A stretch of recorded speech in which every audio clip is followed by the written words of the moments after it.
আশেপাশে কয়েকটি জেলার প্রায় লক্ষাধিক নেতাকর্মী কিন্তু আসলে এখানে তারা উপস্থিত হয়েছেন এবং ইতিমধ্যে কিন্তু তারা কিন্তু খন্ড খন্ড মিছিল নিয়ে তারা এই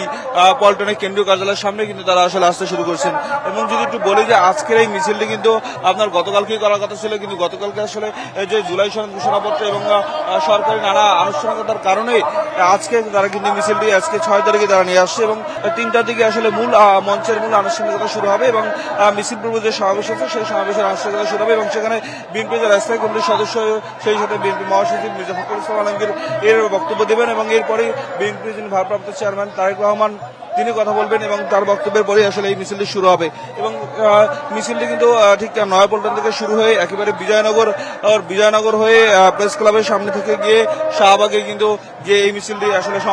সমাপ্তি ঘটবে। সরকার পতন হয়েছে এবং সেই সরাসরি সরকার পতনের বর্ষপূর্তি উপলক্ষে কিন্তু বিএনপি প্রায় 36 দিন ব্যাপী কিন্তু আসলে কর্মসূচি পালন করছে এবং সেই কর্মসূচির পরিসমাপ্তি হিসেবে আজকের এই বিজয় মিছিল।